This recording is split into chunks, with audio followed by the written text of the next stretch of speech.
सबैजना सन्चै हुनुहुन्छ होला। हाम्रो अगाडिको भ्लग हेरिसक्नु भयो होला। आज पनि फेरि हामी आएका छौँ अर्को भ्लग लिएर। आज चाहिँ हामी के गर्छौँ भने मल बोक्छौँ है। त आज कसरी मल बोक्छौँ, के गर्छौँ हजुरहरू सबैलाई देखाउँछु है। यहाँ चाहिँ हाम्रो के छ, मलको भकारो छ। मल हालिदिँदै हुनुहुन्छ, हामी चाहिँ बोक्छौँ, तल पुऱ्याउँछौँ, फेरि ओसार्छौँ, लिएर आउँछौँ, बुवाले हालिदिनुहुन्छ है।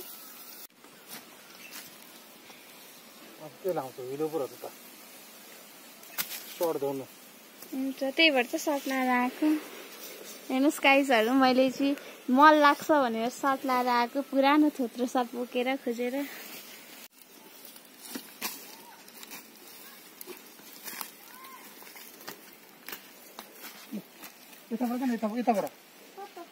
यताबाट जानु बाटो मर्ने अनि यहाँबाट डाइरेक्ट चल्नु त्यहाँ ओरिन अप्ठ्यारो छ नि त।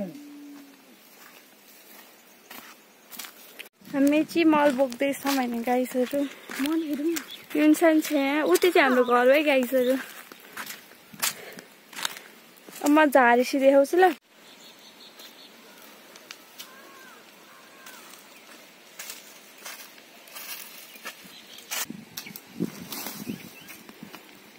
मैले धेर बोकेछु तैँले भन्दा। त्यहाँ हेर्नु है साथीहरू, कसले धेर बोकेछ। फर्स्ट लगेर घोप्ट्यायौँ, अब हामी सेकेन्ड चोटि लिन जाँदैछौँ। अब हामी गएर फेरि डोको भर्छौँ अनि हजुरहरूले देखाउँछौँ। Keep watching. हामी चाहिँ अब घर जाँदैछौँ होइन। हात भनेर माग्दैछ, आफै उक्लिन पनि सक्दैन यो। फाइनल्ली हामी चाहिँ आइपुग्यौँ साथीहरू।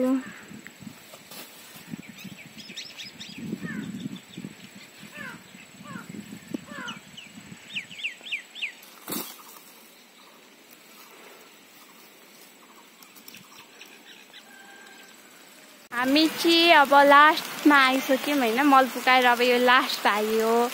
अनि यतिखेर चाहिँ पानी पर्दैछ कि। हाम्रो पुन्टे भाइ पनि आइपुगेछ भारी बोक्छु भनेर, कति नै बोक्ने जस्तो। साथ थाकेर लत्रक्क भएर बसिदियो। पानी पनि परिरहेछ, बुवा मल हाल्दै हुनुहुन्छ। अब हामीले कति मल हाल्दैछौँ देखाउँछौँ है त। गाइजहरू, हामीले चाहिँ यति धेरै मल ल्याएर ओसार्यौँ। यहाँनिर पनि छ, यता पनि छ। यता पानी परेर केही छैन, गडाङगुडुङ गरेर केही छैन। भर्खरै मल ओसारेर अहिले हामी तल घरमा बस्दैछौँ। अब हामी माथि घर खाजा खान जान्छौँ। मल बोक्दा बोक्दै पानी परेर यस्तो ठुलो घर जानै पाएन, यहीँ रोक्यौँ हामी त। हाम्रो घरमा चाहिँ साथीहरू यहाँनिर कति धेरै बाख्राहरू छ त। हेर्नुहोस् हाम्रो घरमा कस्तो प्यारो हो। कतिवटा छ भने तपाईँहरूलाई म गनाइ देखाउँछु ल। 1 2 3 4 5 6 7 8। यो चाहिँ हाम्रो घरको प्यारो पाठ हो है। कान्छो पाठ हो। कान्छो त पनि होला। 8वटा दी बाख्रा छ यहाँ। उतानिर भुइँसी छ। भुइँसीलाई के हान्छ है, म भुइँसीलाई चाहिँ सुन्न फेरि यसले हान्छ। यहाँनिर भुइँसी छ। हेलो भुइँसी चाहिँ ल हेर्नु त यहाँनिर, ल हेर्नु त।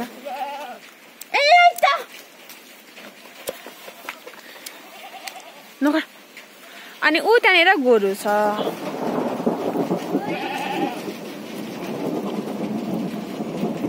यस्तै छ है हाम्रो घरमा चाहिँ। हामी चाहिँ तल घरबाट घरतिर हिँड्यौँ। हामीले ऐसोले भेटायौँ, खाने भए आउनुहोस् है गाइसहरू। कस्तो मिठो हुन्छ यो ऐसोलो।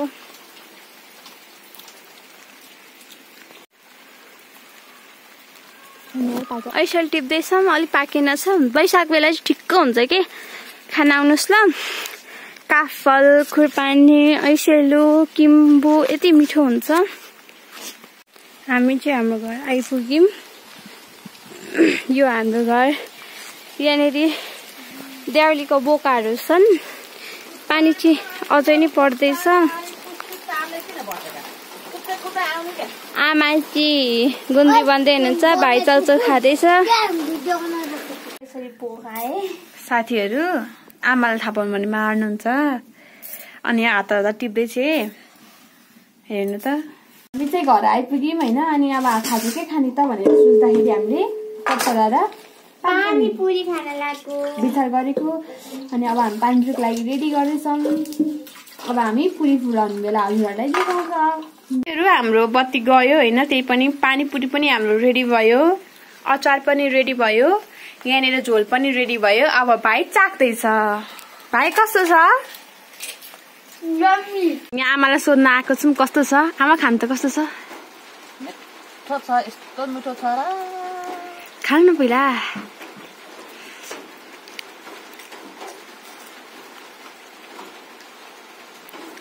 मिठो छ है? कस्तो छ, कस्तो मिठो छ। पानीपुरी मेरो छोरीहरूले बनाएको। कस्तो भन्छ?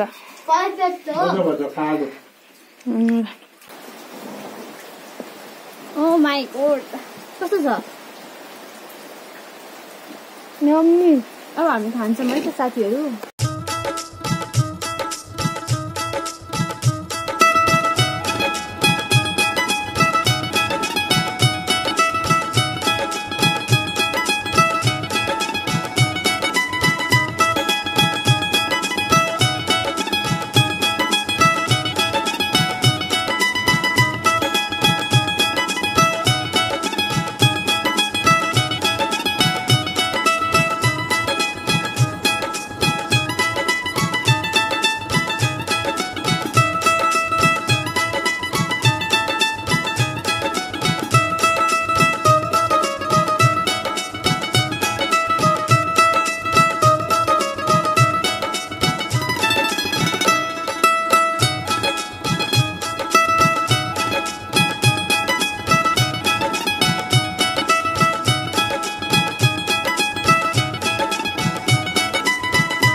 आज चाहिँ हामीले खाजा पनि मिठो खायौँ होइन। हजुरहरूले पनि हेरिदिनु भयो होला, धन्यवाद। अब फेरि हाम्रो अर्को भ्लग आउँछ, यसरी नै माया गरिदिनु होला। आजको लागि चाहिँ यति नै। अब फेरि हाम्रो अर्को भ्लगमा भेटौँला है।